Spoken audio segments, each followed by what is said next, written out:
Childhood is the golden paradise we are always consciously or unconsciously trying to recreate.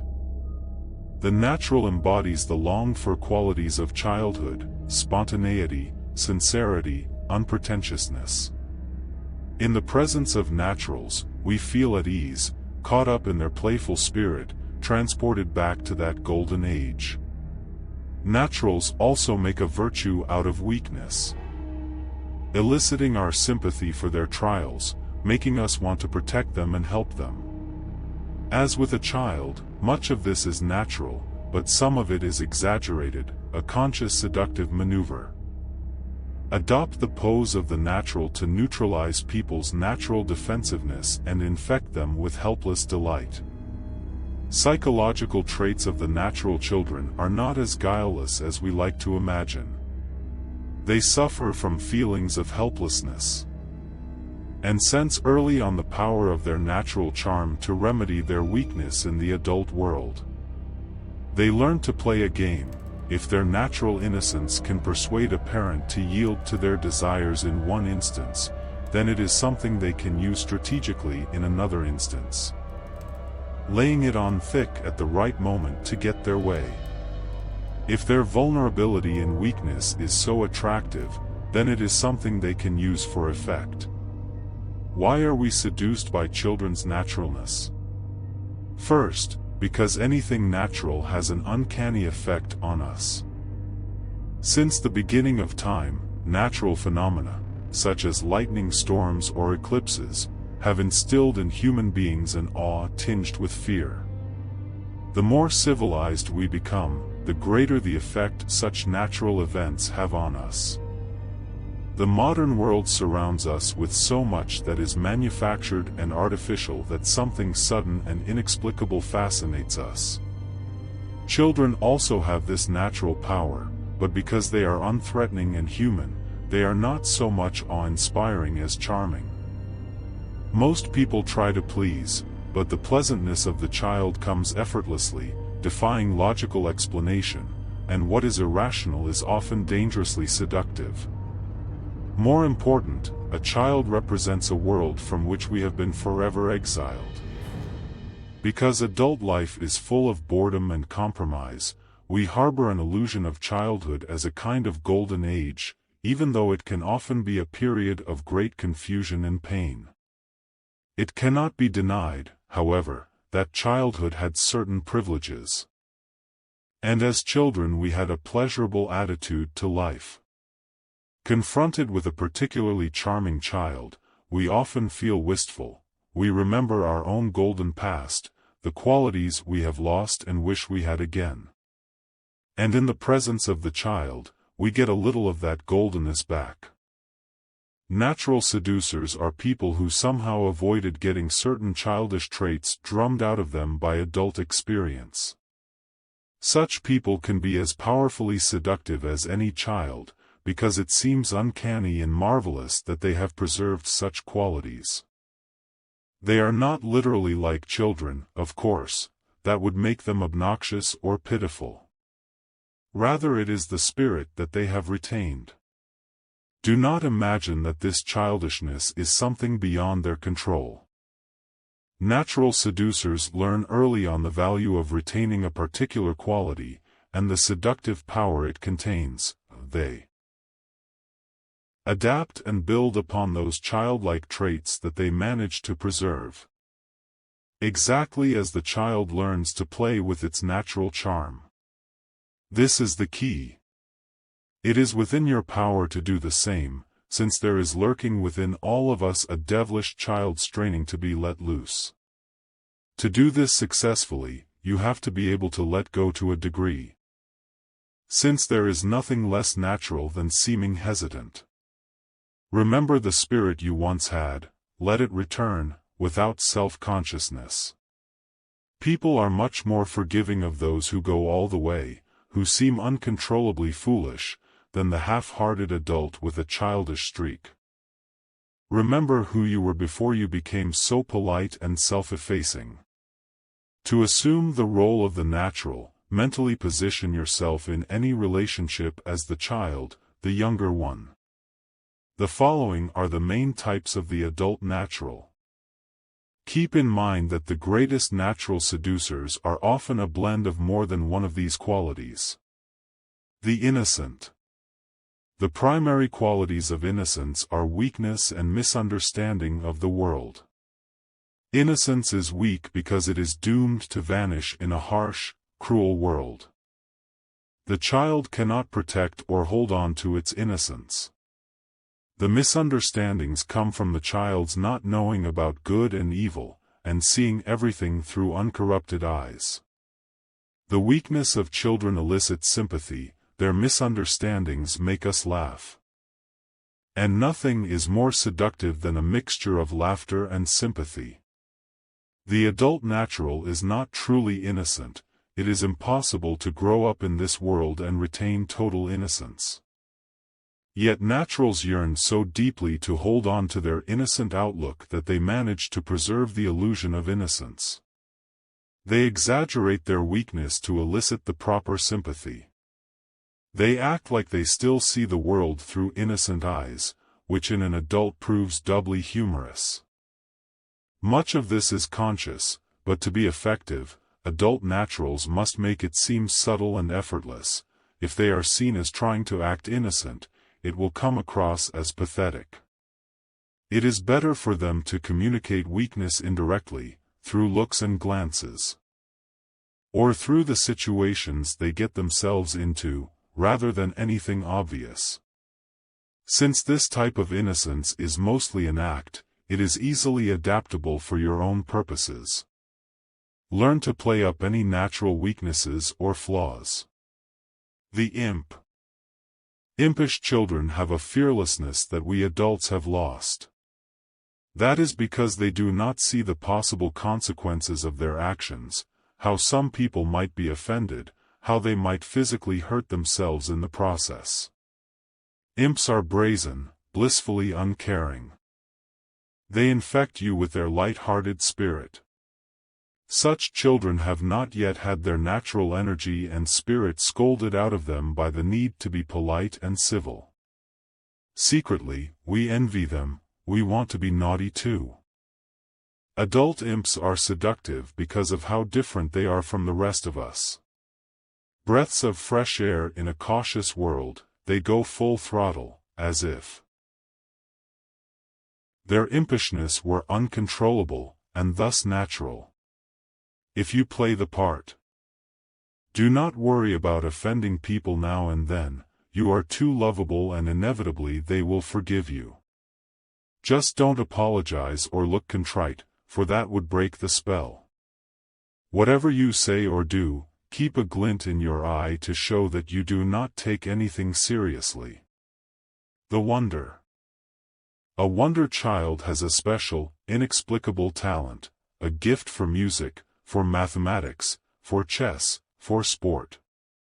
At work in the field in which they have such prodigal skill, these children seem possessed, and their actions effortless. If they are artists or musicians, Mozart types, their work seems to spring from some inborn impulse, requiring remarkably little thought. If it is a physical talent that they have, they are blessed with unusual energy, dexterity, and spontaneity. In both cases they seem talented beyond their years. This fascinates us. Adult wonders are often former wonder children who have managed, remarkably, to retain their youthful impulsiveness and improvisational skills. True spontaneity is a delightful rarity, for everything in life conspires to rob us of it. We have to learn to act carefully and deliberately. To think about how we look in other people's eyes. To play the wonder you need some skill that seems easy and natural, along with the ability to improvise. If in fact your skill takes practice, you must hide this and learn to make your work appear effortless. The more you hide the sweat behind what you do, the more natural and seductive it will appear. The undefensive lover. As people get older, they protect themselves against painful experiences by closing themselves off. The price for this is that they grow rigid, physically and mentally. But children are by nature unprotected and open to experience, and this receptiveness is extremely attractive. In the presence of children we become less rigid, infected with their openness. That is why we want to be around them. Undefensive lovers have somehow circumvented the self-protective process, retaining the playful, receptive spirit of the child. They often manifest this spirit physically, they are graceful, and seem to age less rapidly than other people. Of all the natural's character qualities, this one is the most useful. Defensiveness is deadly in seduction. Act defensive and you'll bring out defensiveness in other people. The undefensive lover, on the other hand, lowers the inhibitions of his or her target, a critical part of seduction. It is important to learn to not react defensively, bend instead of resist, be open to influence from others, and they will more easily fall under your spell. Examples of natural seducers. 1. As a child growing up in England. Charlie Chaplin spent years in dire poverty, particularly after his mother was committed to an asylum. In his early teens, forced to work to live, he landed a job in vaudeville, eventually gaining some success as a comedian. But Chaplin was wildly ambitious, and so, in 1910, when he was only 19, he emigrated to the United States, hoping to break into the film business. Making his way to Hollywood, he found occasional bit parts, but success seemed elusive, the competition was fierce. And although Chaplin had a repertoire of gags that he had learned in vaudeville, he did not particularly excel at physical humor, a critical part of silent comedy. He was not a gymnast like Buster Keaton. In 1914, Chaplin managed to get the lead in a film short called Making a Living. His role was that of a con artist. In playing around with the costume for the part, he put on a pair of pants several sizes too large, then added a derby hat, enormous boots that he wore on the wrong feet, a walking cane, and a pasted-on mustache. With the clothes, a whole new character seemed to come to life, first the silly walk, then the twirling of the cane, then all sorts of gags. Mack Sennett, the head of the studio, did not find Making a Living very funny, and doubted whether Chaplin had a future in the movies. But a few critics felt otherwise. A review in a trade magazine read, "The clever player who takes the role of a nervy and very nifty sharper in this picture is a comedian of the first water, who acts like one of nature's own naturals." And audiences also responded, the film made money. What seemed to touch a nerve in Making a Living, setting Chaplin apart from the horde of other comedians working in silent film, was the almost pathetic naivete of the character he played. Sensing he was onto something, Chaplin shaped the role further in subsequent movies, rendering him more and more naive. The key was to make the character seem to see the world through the eyes of a child. In The Bank, he is the bank janitor who daydreams of great deeds while robbers are at work in the building. In The Pawnbroker, he is an unprepared shop assistant who wreaks havoc on a grandfather clock. In Shoulder Arms, he is a soldier in the bloody trenches of World War I, reacting to the horrors of war like an innocent child. Chaplin made sure to cast actors in his films who were physically larger than he was, subliminally positioning them as adult bullies and himself as the helpless infant. And as he went deeper into his character, something strange happened. The character and the real-life man began to merge. Although he had had a troubled childhood, he was obsessed with it. For his film Easy Street he built a set in Hollywood that duplicated the London streets he had known as a boy. He mistrusted the adult world, preferring the company of the young, or the young at heart. 3 of his 4 wives were teenagers when he married them. More than any other comedian, Chaplin aroused a mix of laughter and sentiment. He made you empathize with him as the victim, feel sorry for him the way you would for a lost dog. You both laughed and cried. And audiences sensed that the role Chaplin played came from somewhere deep inside, that he was sincere, that he was actually playing himself. Within a few years after making a living, Chaplin was the most famous actor in the world. There were Chaplin dolls, comic books, toys. Popular songs and short stories were written about him. He became a universal icon. In 1921, when he returned to London for the first time since he had left it, he was greeted by enormous crowds, as if at the triumphant return of a great general. The greatest seducers. Those who seduce mass audiences, nations, the world, have a way of playing on people's unconscious, making them react in a way they can neither understand nor control. Chaplin inadvertently hit on this power when he discovered the effect he could have on audiences by playing up his weakness, by suggesting that he had a child's mind in an adult body. In the early 20th century, the world was radically and rapidly changing. People were working longer and longer hours at increasingly mechanical jobs. Life was becoming steadily more inhuman and heartless, as the ravages of World War I made clear. Caught in the midst of revolutionary change, people yearned for a lost childhood that they imagined as a golden paradise. An adult child like Chaplin has immense seductive power, for he offers the illusion that life was once simpler and easier, and that for a moment, or for as long as the movie lasts, you can win that life back.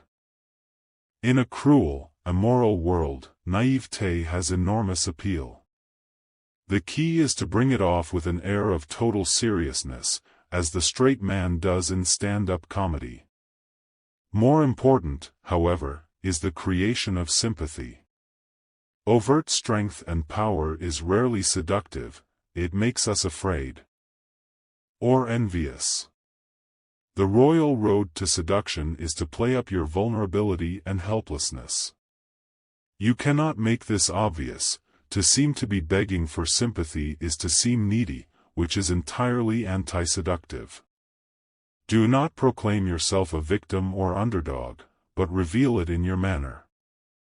In your confusion.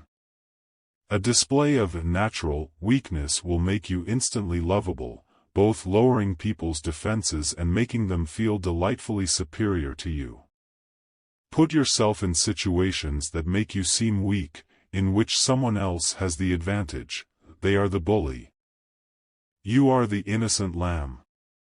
Without any effort on your part, people will feel sympathy for you. Once people's eyes cloud over with sentimental mist, they will not see how you are manipulating them. 2. Emma Crouch, born in 1842 in Plymouth, England, came from a respectable middle-class family. Her father was a composer and music professor who dreamed of success in the world of light opera. Among his many children, Emma was his favorite. She was a delightful child, lively and flirtatious, with red hair and a freckled face. Her father doted on her, and promised her a brilliant future in the theater. Unfortunately, Mr. Crouch had a dark side. He was an adventurer, a gambler, and a rake. And in 1849 he abandoned his family and left for America. The Crouches were now in dire straits. Emma was told that her father had died in an accident and she was sent off to a convent. The loss of her father affected her deeply, and as the years went by she seemed lost in the past, acting as if he still doted on her.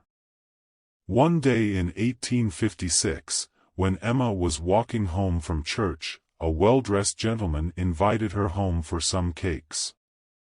She followed him to his house, where he proceeded to take advantage of her.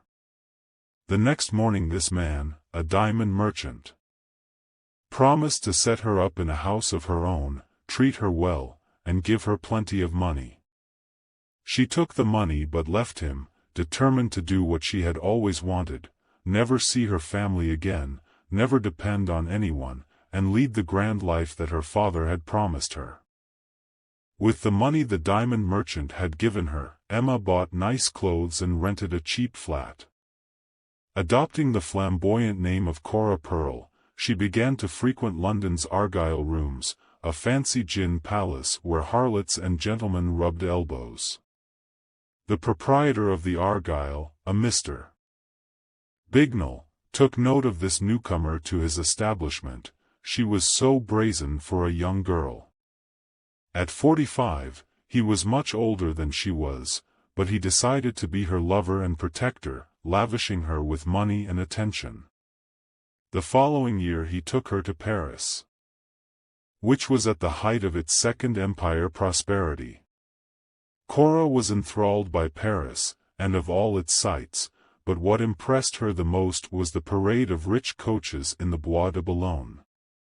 Here the fashionable came to take the air, the empress, the princesses, and not least the grand courtesans, who had the most opulent carriages of all. This was the way to lead the kind of life Cora's father had wanted for her. She promptly told Bignell that when he went back to London, she would stay on alone, frequenting all the right places. Cora soon came to the attention of wealthy French gentlemen. They would see her walking the streets in a bright pink dress, to complement her flaming red hair, pale face, and freckles. They would glimpse her riding wildly through the Bois de Boulogne, cracking her whip left and right. They would see her in cafes surrounded by men, her witty insults making them laugh. They also heard of her exploits, of her delight in showing her body to one and all. The elite of Paris society began to court her, particularly the older men who had grown tired of the cold and calculating courtesans, and who admired her girlish spirit. As money began to pour in from her various conquests, the Duc de Mornay, heir to the Dutch throne, Prince Napoleon, cousin to the Emperor.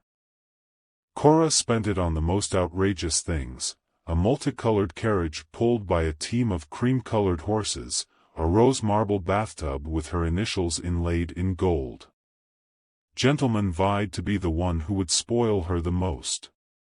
An Irish lover wasted his entire fortune on her in only 8 weeks.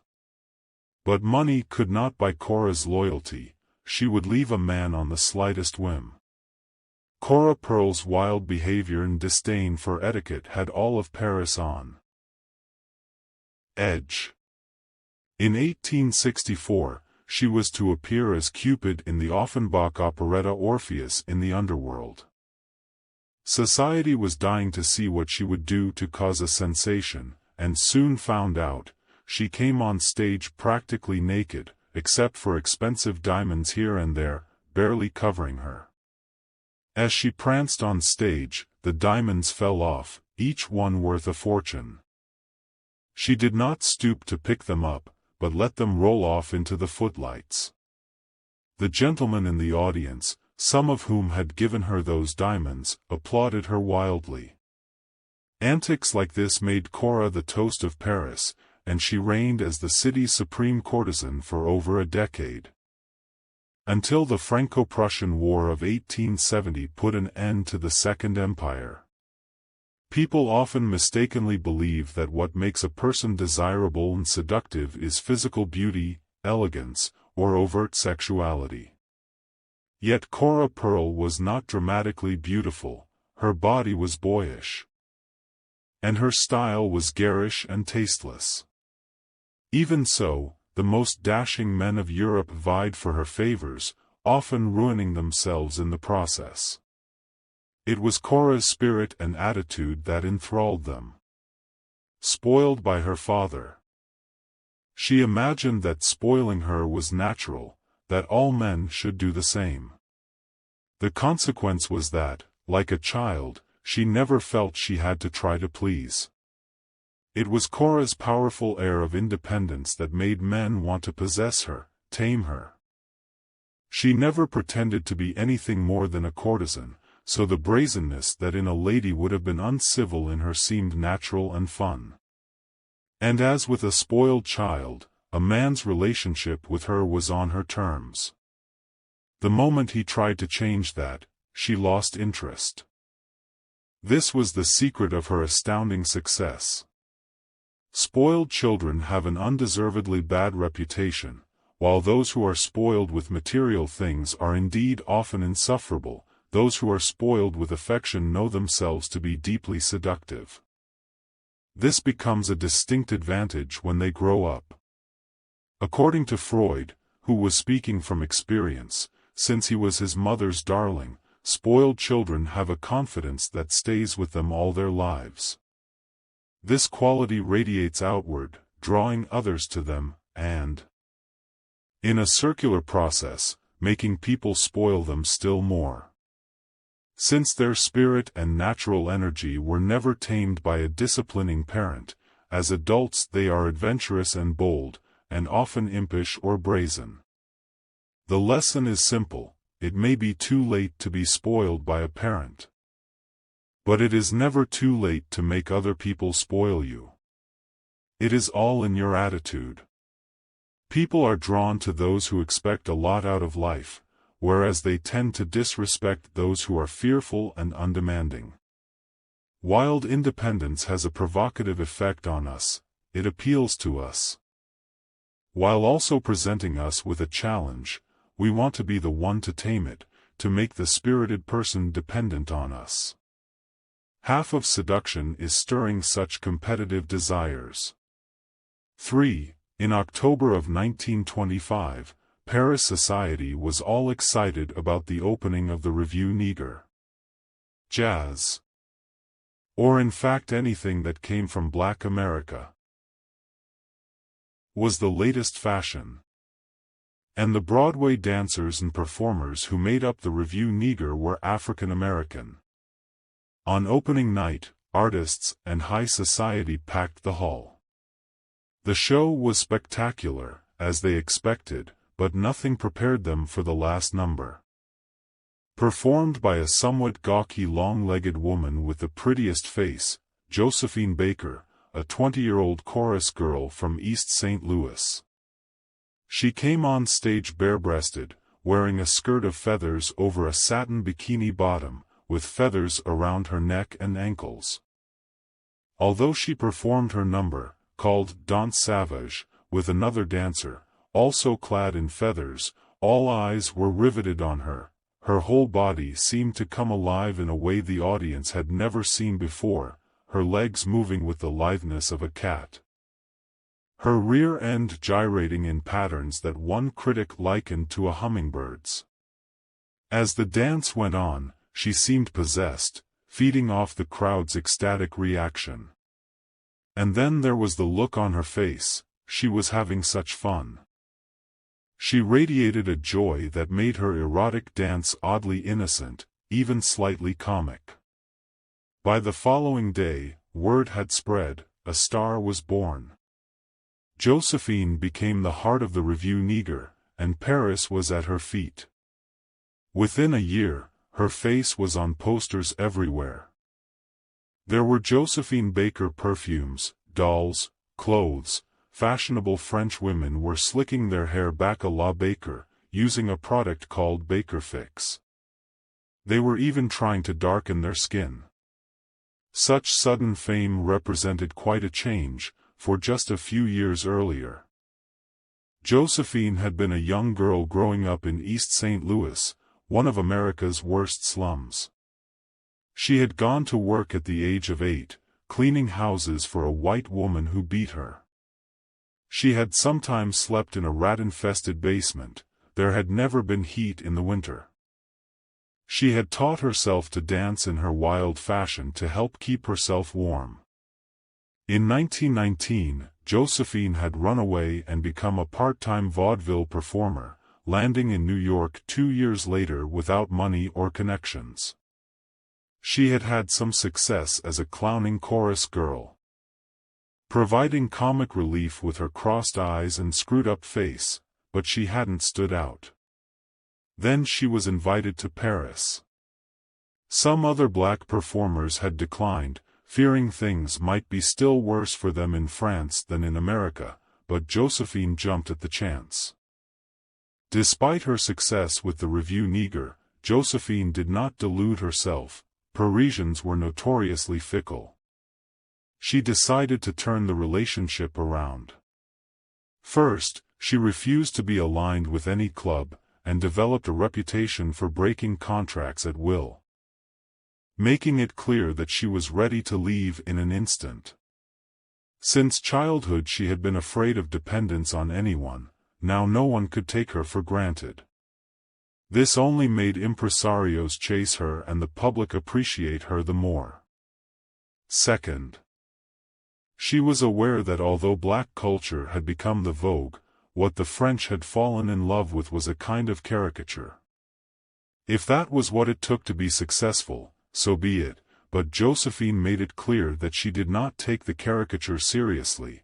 Instead she reversed it, becoming the ultimate Frenchwoman of fashion, a caricature not of blackness but of whiteness. Everything was a role to play, the comédienne, the primitive dancer, the ultra-stylish Parisian. And everything Josephine did, she did with such a light spirit, such a lack of pretension, that she continued to seduce the jaded French for years. Her funeral, in 1975, was nationally televised, a huge cultural event. She was buried with the kind of pomp normally reserved only for heads of state. From very early on, Josephine Baker could not stand the feeling of having no control over the world. Yet what could she do in the face of her unpromising circumstances? Some young girls put all their hopes on a husband, but Josephine's father had left her mother soon after she was born, and she saw marriage as something that would only make her more miserable. Her solution was something children often do. Confronted with a hopeless environment, she closed herself off in a world of her own making, oblivious to the ugliness around her. This world was filled with dancing, clowning, dreams of great things. Let other people wail and moan. Josephine would smile, remain confident and self-reliant. Almost everyone who met her, from her earliest years to her last, commented on how seductive this quality was. Her refusal to compromise, or to be what she was expected to be, made everything she did seem authentic and natural. A child loves to play, and to create a little self-contained world. When children are absorbed in make-believe, they are hopelessly charming. They infuse their imaginings with such seriousness and feeling. Adult naturals do something similar, particularly if they are artists. They create their own fantasy world, and live in it as if it were the real one. Fantasy is so much more pleasant than reality, and since most people do not have the power or courage to create such a world, they enjoy being around those who do. Remember, the role you were given in life is not the role you have to accept. You can always live out a role of your own creation, a role that fits your fantasy. Learn to play with your image, never taking it too seriously. The key is to infuse your play with the conviction and feeling of a child, making it seem natural. The more absorbed you seem in your own joy-filled world, the more seductive you become. Do not go halfway. Make the fantasy you inhabit as radical and exotic as possible, and you will attract attention like a magnet. 4.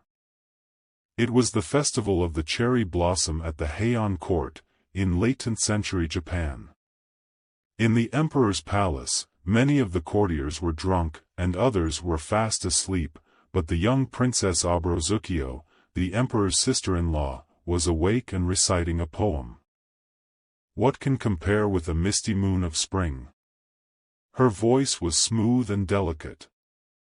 She moved to the door of her apartment to look at the moon. Then, suddenly, she smelled something sweet, and a hand clutched the sleeve of her robe. "Who are you?" she said, frightened.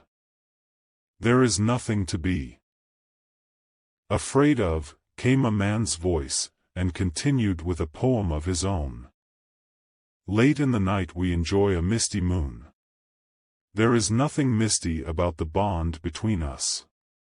Without another word, the man pulled the princess to him and picked her up, carrying her into a gallery outside her room, sliding the door closed behind him. She was terrified, and tried to call for help. In the darkness she heard him say, a little louder now, "It will do you no good. I am always allowed my way. Just be quiet, if you will, please." Now the princess recognized the voice, and the scent. It was Genji, the young son of the late emperor's concubine, whose robes bore a distinctive perfume. This calmed her somewhat, since the man was someone she knew, but on the other hand she also knew of his reputation. Genji was the court's most incorrigible seducer, a man who stopped at nothing. He was drunk, it was near dawn, and the watchmen would soon be on their rounds. She did not want to be discovered with him. But then she began to make out the outlines of his face, so pretty, his look so sincere, without a trace of malice. Then came more poems, recited in that charming voice, the words so insinuating. The images he conjured filled her mind, and distracted her from his hands. She could not resist him. As the light began to rise, Genji got to his feet. He said a few tender words, they exchanged fans, and then he quickly left. The serving women were coming through the emperor's rooms by now, and when they saw Genji scurrying away, the perfume of his robes lingering after him, they smiled, knowing he was up to his usual tricks, but they never imagined he would dare approach the sister of the emperor's wife. In the days that followed, Abruzukio could only think of Genji. She knew he had other mistresses, but when she tried to put him out of her mind, a letter from him would arrive, and she would be back to square one. In truth, she had started the correspondence. Haunted by his midnight visit, she had to see him again. Despite the risk of discovery, and the fact that her sister Kokiden, the emperor's wife, hated Genji, she arranged for further trysts in her apartment. But one night an envious courtier found them together. Word reached Kokiden, who naturally was furious. She demanded that Genji be banished from court, and the emperor had no choice but to agree. Genji went far away, and things settled down. Then the emperor died and his son took over. A kind of emptiness had come to the court. The dozens of women whom Genji had seduced could not endure his absence, and flooded him with letters.